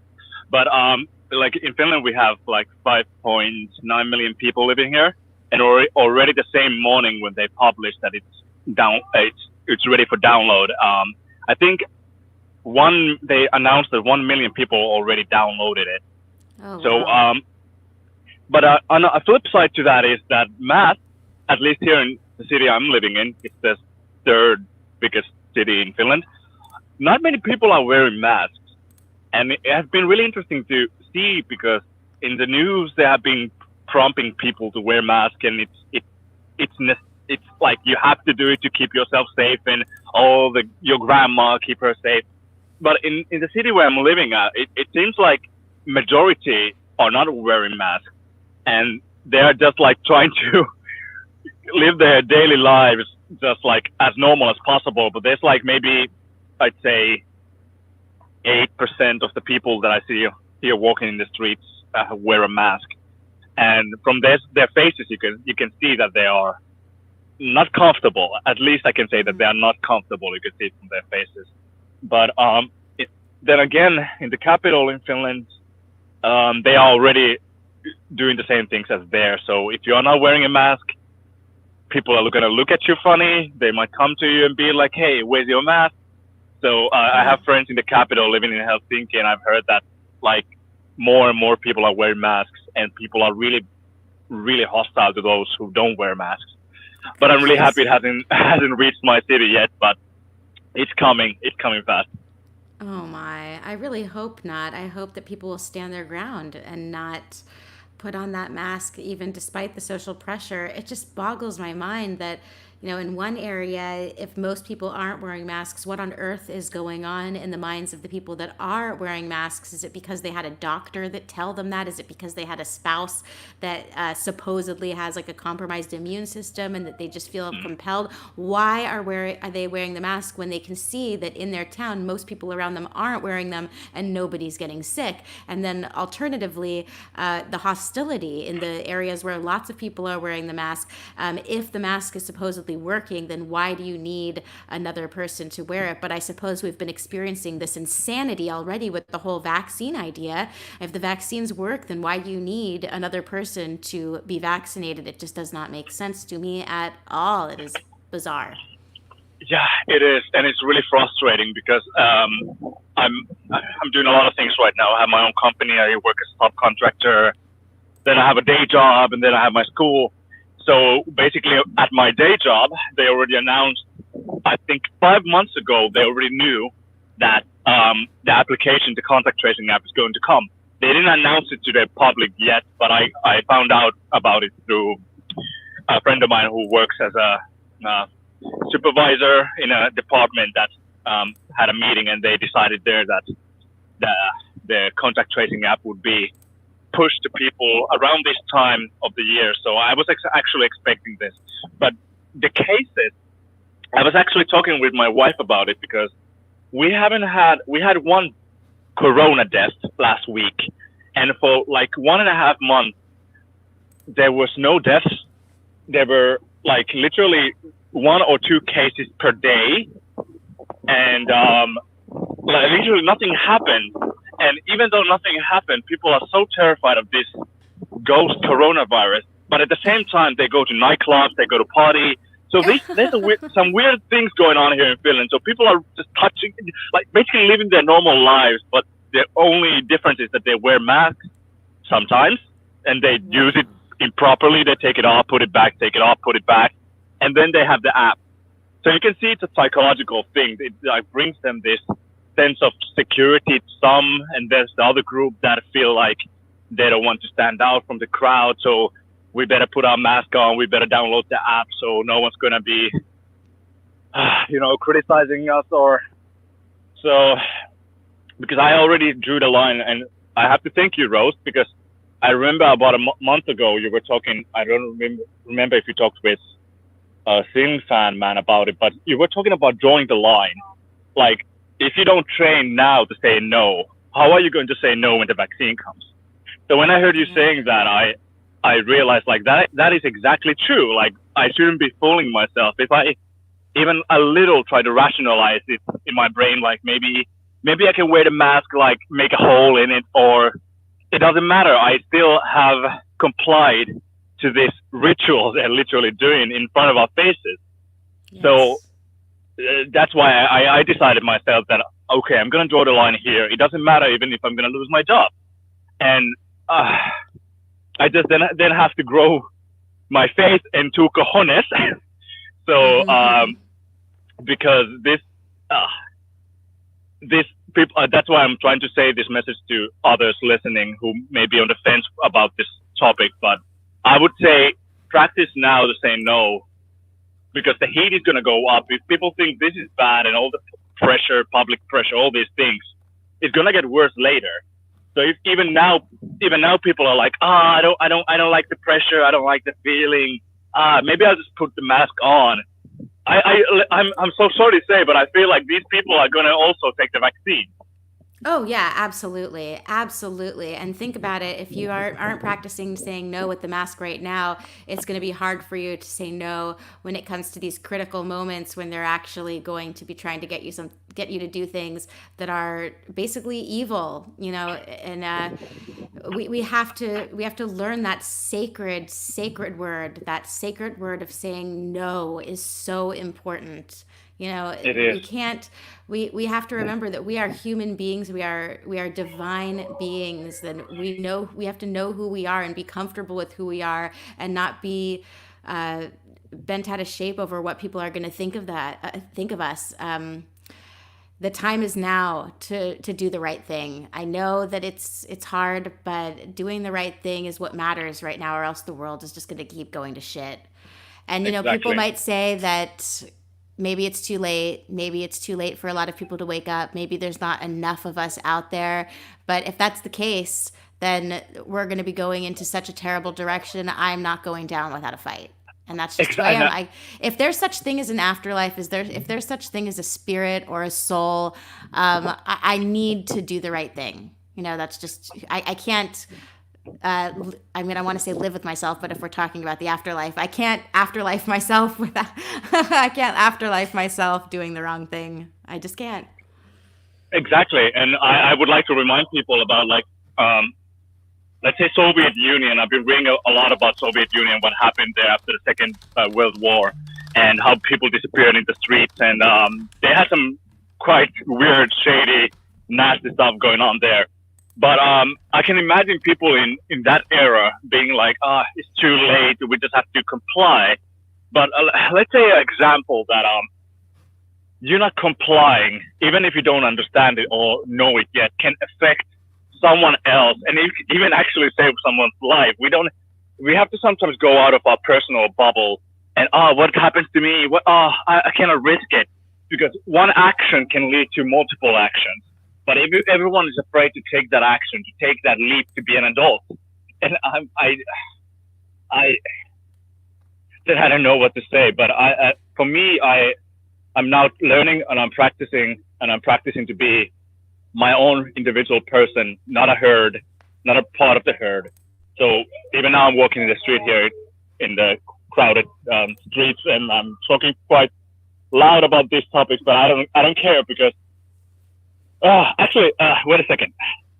Yeah, I thought I could just show my face, because whoever would want to like trace me or catch me, they already have my information. So because when it comes to this digital age, they already know who we are, and that's why I'm doing this also to give this other message that it's no use to be afraid that maybe if I stand out, they're gonna find me, because everyone who has been to all these YouTube channels watching, they have the data already. They have had it for long, so it's really irrational to have this fear that I don't want to be a threat. I don't want to be a this or that or that.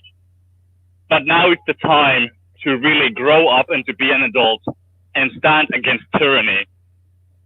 And I'm going to leave it to that. I'm basically going to leave it to that. Oh man, beautiful, beautiful statement. I couldn't agree with you more. I love you, man. Thank you so much for joining and spreading your thoughts and bringing us a little piece of Finland. And just, I hope you have a beautiful, beautiful rest of your day. And I hope that you will keep calling into the show and update us with your perspective and what's going on in your area. Yeah, will do. Have a nice day. Have a nice day there, and see you later on the other side. Oh, how do I say see you later in Finnish? Näkemiin. Näkemiin. All right, näkemiin, my friend. Yeah, see you. Bye-bye.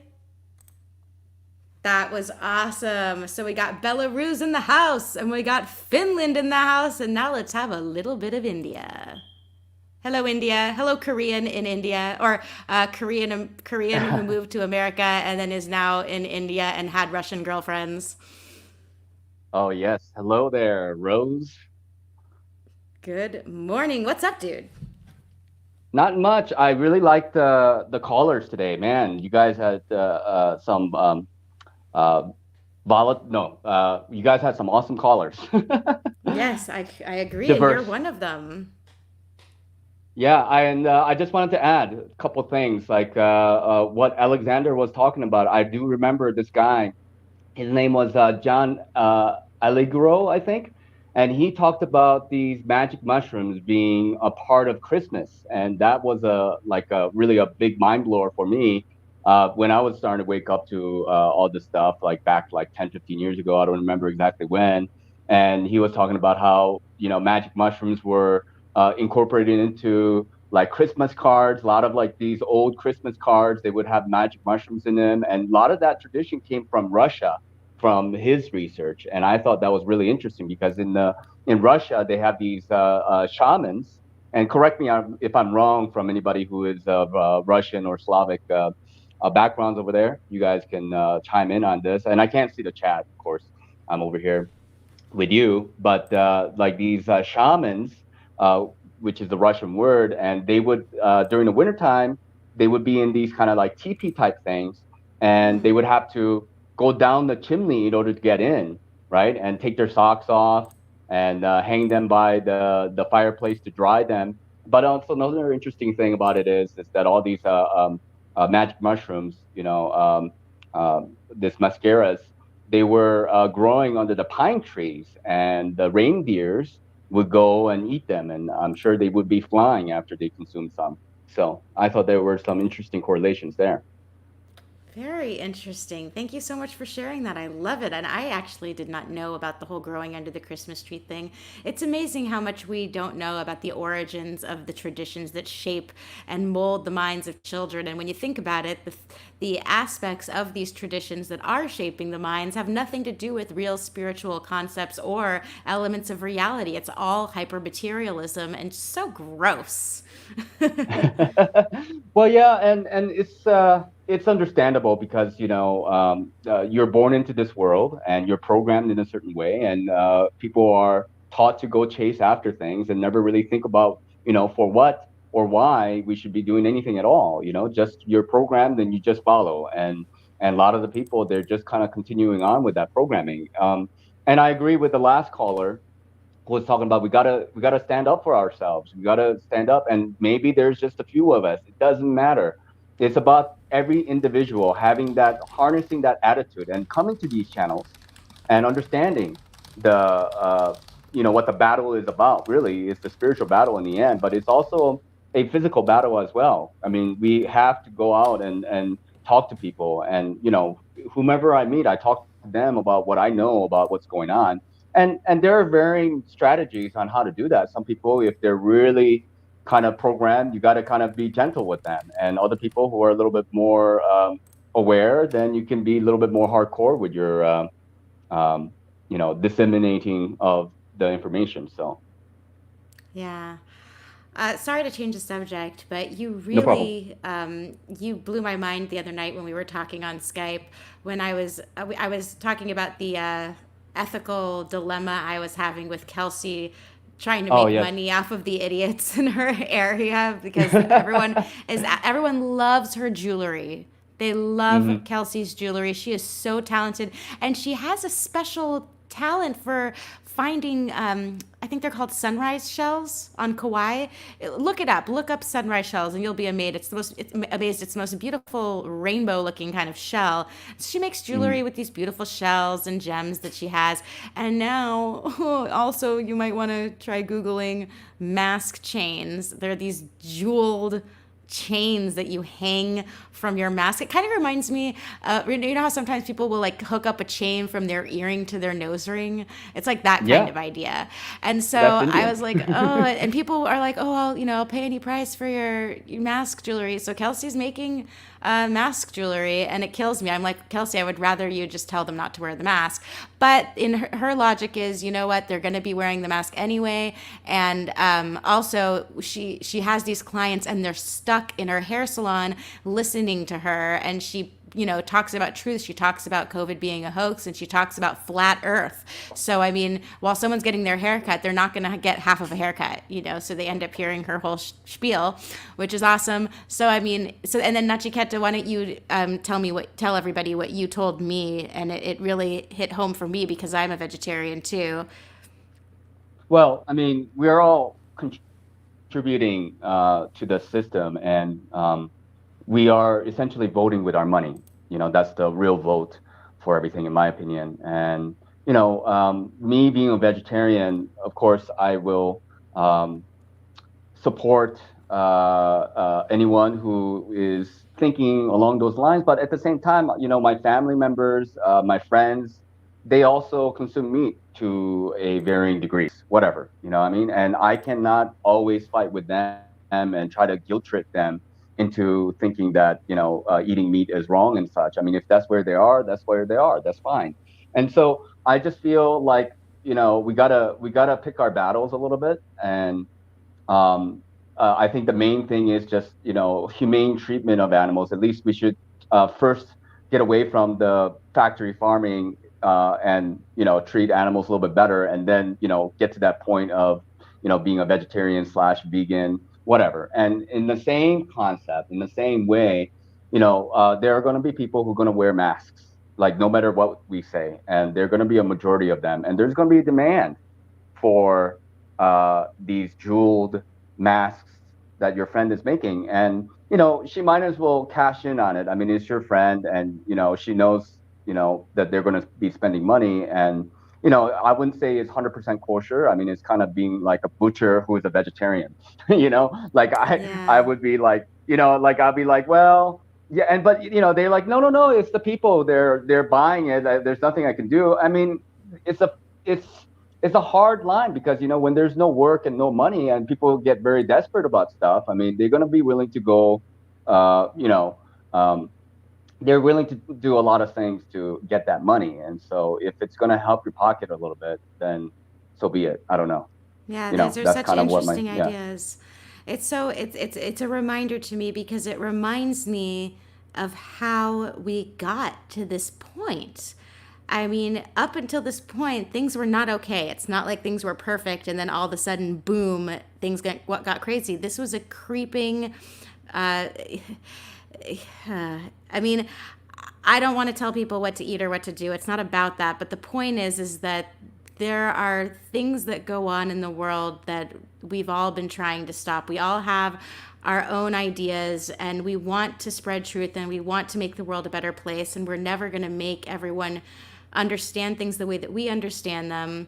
And so for me personally, I love animals so much, and I care about them so much, and just the way that they are factory farmed and slaughtered, and the kind of people that do it. And just a good documentary to watch to learn about it is called Earthlings.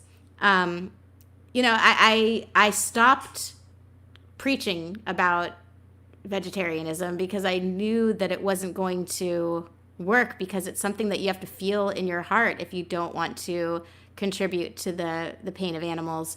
And so by no means am I condoning what Kelsey is doing at all. Like, I don't agree with it personally. Like you said, it's like a butcher who's a vegetarian.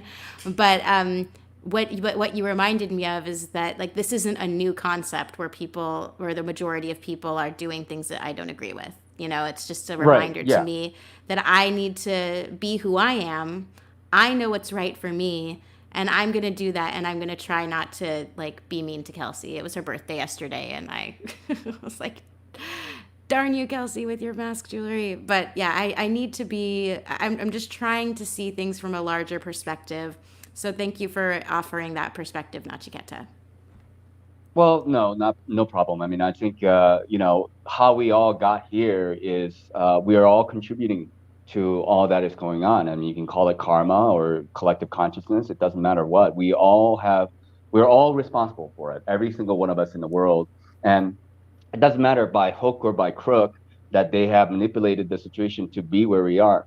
And I think we ourselves, like as human beings, like I wholeheartedly believe that we have power, because if we didn't, then why would they bother with all this manipulation stuff? Why would they bother to try to hypnotize us and put us into some hypnotic states to manipulate us? Because they know how much power that we have individually and as a collective, and that's why they have to constantly keep pressing and keep pressing. And one of the things for me coming to these channels and supporting everybody is to remind everybody, hey, you are not alone in this fight. And once everybody feels, hey, I'm in the right, and it only takes a few percentage of the people to really be in that right and have that intensity within themselves to ultimately, I think, to influence the rest. I mean, otherwise, why am I here at all? It's not. If I want to be entertained, I would do something else. But I feel that being here, talking with you, chatting with other people, and supporting everybody who is in this battle together, ultimately, actually, maybe it's a selfish thing, but it is to help myself to be in terms with what will be coming, because we know it's coming. The thumb screws are getting tighter. That's for sure. Yeah, and I'm sure, like, there are people out there that probably think that I'm a terrible hypocrite for using a car and gasoline, or for having a smartphone. We all are contributing in some way, but I know what I was talking about before. I know where I'm drawing the line. I will not wear a mask. I will not condone wearing a mask. I will not try to let people make excuses for it, but I will accept that not everyone is going to see things the way I see. So what I can do is I can be the light that shines in what I perceive as ultimate darkness, and then like the nothingness from the never-ending story, just trying to overcome everyone. And I am going to stand strong for myself, and that's the best that I can do. And being a good person and trying to do the right thing is going to make a difference, and we all have a great way to contribute. We all have worthy ideas, and so while I might be a hypocrite in some other ways, this is my fight. This is my battle. And if anyone else can be inspired to follow in my footsteps, that would be awesome. And if not, I hope that there are people out there that will inspire me to be a better person and change my ways. I certainly know I am not perfect, and I'm still trying to figure this out every single day. And when I see that I have 164 people listening to my channel, and people who email me after the show and thank me for what I do, it affects me, because I want to make sure I don't lead people in the wrong direction. So, I mean, nobody by any means should feel guilty if they don't agree with me, or nobody should agree with me. For just use your own discernment and look into your heart, and know what the difference between right and wrong is. And the difference between right and wrong is, are you causing harm to another living being, and how are our actions contributing to the future of our world? And so let's all brainstorm together, let's put our heads together, and let's fight together. And we might choose different battles. I know what my battles are, and I certainly know, like I keep saying, I'm not perfect. And anyway, Nachiketa, what are your closing thoughts before I bring a friend from New Zealand into the chat? Quite an international group we had today. I agree with you wholeheartedly. I think it's we have to lead by example. Everybody's a hypocrite to a degree, and you can be a hypocrite massively or or slightly, but I mean, like, in all my travels, in all my life, I have met so many different types of people. I have not met anyone who is perfect. And to admit that you're a hypocrite, to admit that you're not perfect, I think that's already a progress, and to be humble about this whole thing. And we are all going to contribute differently. I mean, like, I'm a vegetarian, but if I get invited to a family and they only have meat to serve me, I might have a few bites. I don't drink alcohol, but if I get invited to a festival, I might have a few glasses of whiskey with them just to, just to fit in. But, like, there are going to be some situations where some people feel like they have no choice but to wear masks. And though we may frown upon that, we cannot judge that person to, be doing that because of work or whatever. I mean, or go to court, whatnot. There are many situations. So, battle, but the bottom line is everyone should be is just this no science behind it. It's not the truth. Everybody should be aware, even if they're kind of following to getting along in certain situations. That's just my opinion, and just be aware what you're doing. That's kind of how I feel about it. So I'll end it there. Thanks for letting me rant, and good talking with you, Rose, as always. All right, my dude. Have a wonderful rest of your evening in India, and I will talk to you soon. Cheers. All right, here we go. Time for Jules in New Zealand. Yay! Welcome to the show. It's so nice to meet you and see your wonderful face. Thanks, Rose. I just really wanted to touch on the whole mask thing. New Zealand apparently was one of the with the best responders to the whole COVID pandemic, scandemic, whatever you want to call it. But we apparently killed the virus for 102 days and never without mention of masks. And no one here thinks twice about, now that they're talking about masks, to have to deal with this new lockdown problem. So we went from 102 days without any virus, and now they're saying we need masks to be worn on public transport, planes, things of that nature. But no one really catches on that there was never any masks before when we killed the virus. Wow. It's absolutely crazy. So what do you remember what was going on the day when they switched from being like, yay, we conquered the virus and we didn't even use masks, to, oh my gosh, everyone must wear masks so we're all going to die? Like, what did you actually observe that shift? Yeah, they just squeezed it in just recently. It was about 3 weeks ago, I guess, 3 weeks ago. And they just said, oh, we know that masks do this, do that. No one blinks an eyelid. Wow. We didn't need masks last time. So There was everyone no just fell for it. Everyone just fell in line immediately, not thinking for themselves. Do you think that people know that it's bullshit and they're just, they think that if they just comply, it's going to all go away eventually, and they just don't want to give in to social pressure? Or do they actually believe, like, the television told me, therefore it's true? It's pretty bad here. Like, the news is so propaganda focused. Like, the government bailed out all the news channels $50 million, like, back in May, I think. Like, it's just a government operation on the news. Like, everyone's for everything. That's crazy. There's no dissent. There's no hard questions. There's no nothing like that. It's Mockingbird times 100. Like, yeah, crazy. Tell me about it. Now, do you talk about this with your friends? Like, if you were to call up your friend and be like, I feel sad because people are freaking retards following the news and doing this, what do you think? Would they just say, oh my goodness, you crazy conspiracy theorist? What do you think would happen if you brought it up to them, or your family too? My mum works in the medical industry. Like, she's a nurse, she's indoctrinated into the game, so she doesn't want to hear a thing. She was actually at, we've had 22 deaths. Like, 22 deaths. Oh my, well, and they probably weren't even legitimate. And think about it, 22 is the master builder number at 11 times 2. They were all basically, the bulk of them were at one retirement home, so an old person's home, It's like, Yeah. Oh and my and and goodness. she's just bought into it 100%. Like, you can't talk to people around here. They're just, I hear people at work talking about, oh, once we get the vaccine, and like, I work in the tourism industry, like, we've been shut off to everywhere. New Zealand relies upon tourism, and no one's coming for tourism. They can't. The borders are shut.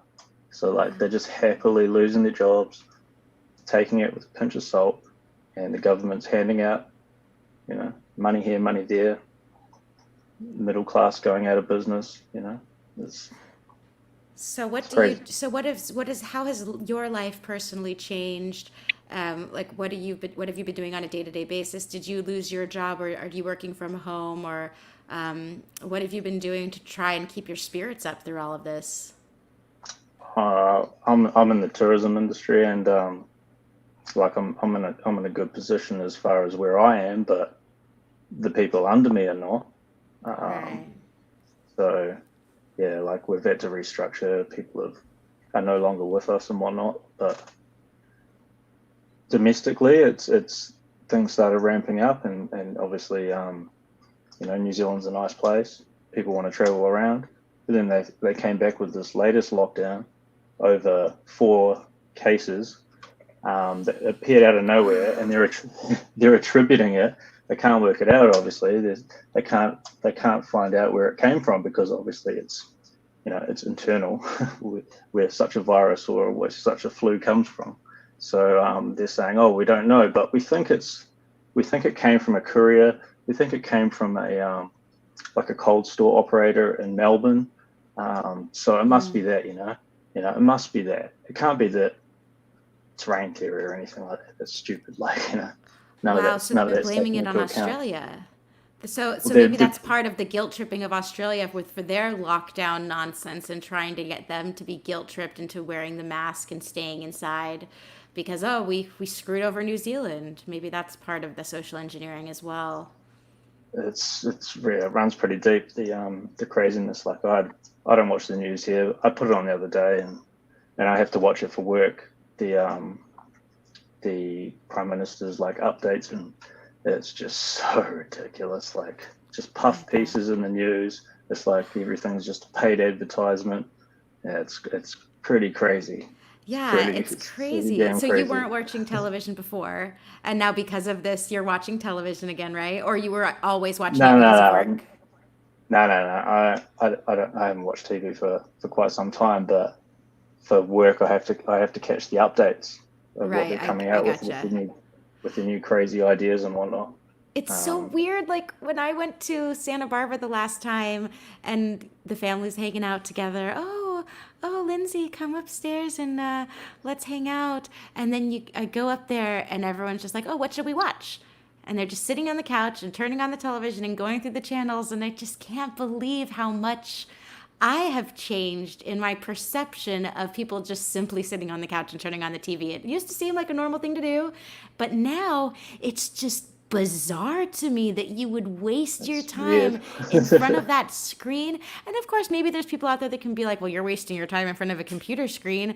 But I do think it's so different because it really seems like the news, when they put on the news and they're staring at it, it's like this glazed hypnotic face Well, appears, and it's all puff pieces here. It's all puff it's like, pieces. It's yeah, all, it's like infomercials. It's like yeah.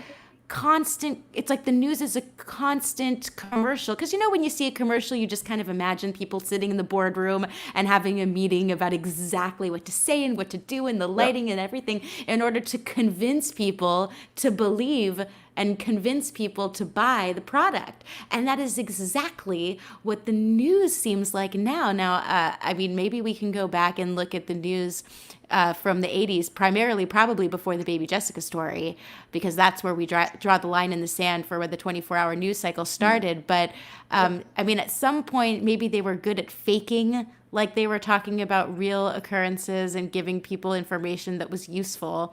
But now it just seems like pure entertainment and propaganda. It's always been propaganda, but now they just start trying to hide it. I think it seems really weird that it's only the US and New Zealand that it's legal to advertise pharmaceutical products and adverts. Like, how did New Zealand get looped in that, Frank? Like, it's very weird.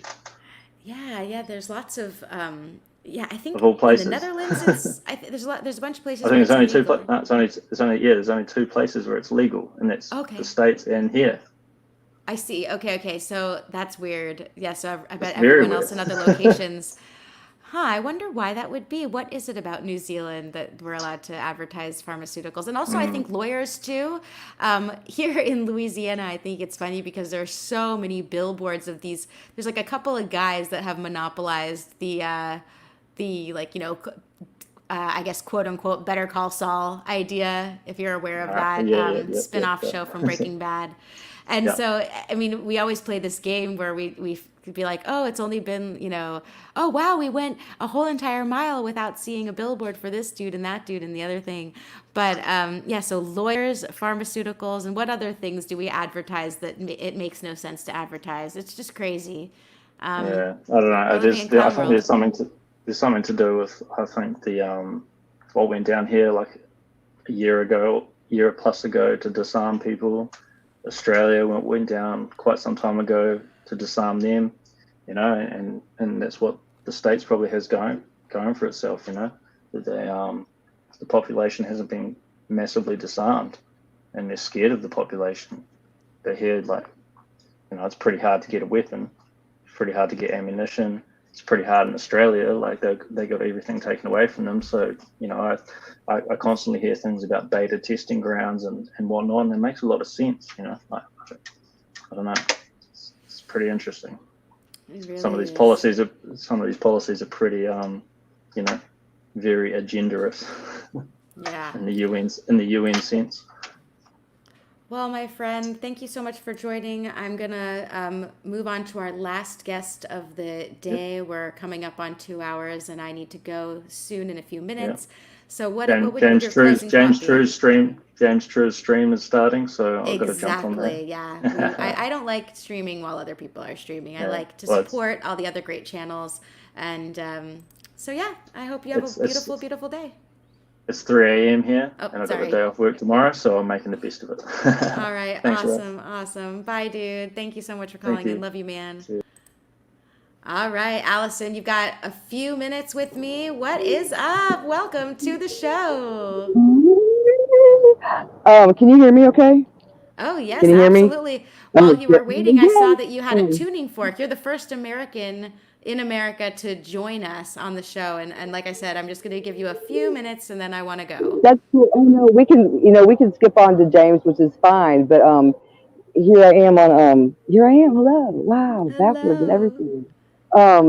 Yes, just a quick math thing, because I'm all it's whatever, the first day that we had a blah blah blah here, but anyway, ma'am, you need a mask. No, I don't, and I keep going, and but the people that love me, who are brave enough to go out with me, somewhere, they will distance themselves from me because I don't have one, I'm not wearing one, or they'll, I don't mind, and I'm thinking, but I do, and then I'm like, where do you draw the line? And I don't get an answer, and so I I don't bang it on them. They know how I am about that, but it's really cool that I get to be I'm the first American, and it's 9:59 here in Texas.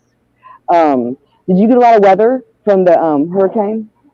No, it totally missed us. It was closer to the Texas border, and we're right by New Orleans, so we got lucky. Nothing happened at all for either of them, which was very, very, we were very fortunate. And of course, I do feel terrible about the people that did lose their homes close to the coast. It's amazing to see all this weather stuff. I definitely think that some of these storms are manipulated and driven and pumped up. I see that you have a tuning fork there. Why don't you do some tuning forks for everybody? Let's do tuning fork for 1 minute before we close the show. And let's put our good intentions out to the universe. Here, let me grab my tuning fork too that Rocket Chick Do you have a sonic boot on the end of yours? Or do you have a handle? Do you have a sonic boot? Do you have a boot on the end of yours, or do you have a handle? The one Jason has the sonic slider with the boot on the end of it, but I have one right here that Darla sent me. Oh, it's, And so let's I'm do it. using it to. I'm using it to prop up my camera, my dealie right now. I have the kit too to tune the biofield, which is awesome. Oh, you were using your tuning fork to prop up Well, your. yeah. Well, I put my feet down there because I don't want to hold it, and I'm usually if you talk to Nats, they don't see me at night very much on the Rippin' Radio in the lounge over there, 24 hours, because it's at night usually. But anyway, I have the boot on mine, Cool. and Yeah, I have that exact I'm one. really, Let's take turns. this is It's what already I'm 10 doing o'clock, with so let's now. do it. Okay, 3, all right, 2, 1. wait, Love to all. it's raining. Haha, it's raining. Ha ha ha. I am sending love And to I would say the everyone. wind agrees, but the rain agrees right now.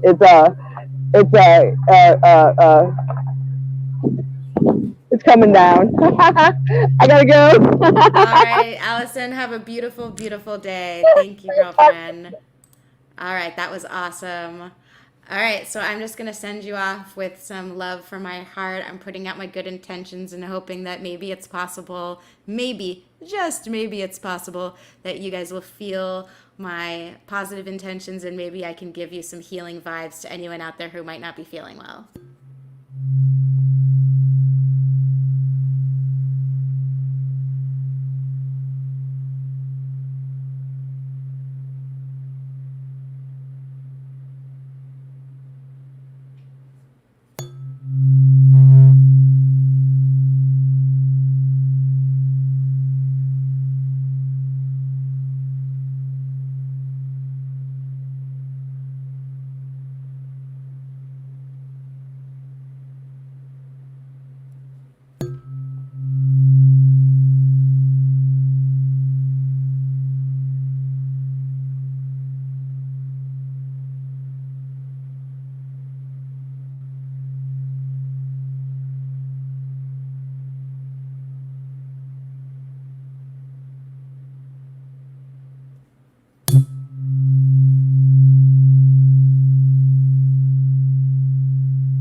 All right, everyone, whatever you do for the rest of your day, I just hope that you all know that you're not alone, that we're in this together. We are at war, but it's okay because we have each other and we're not going to give up this fight.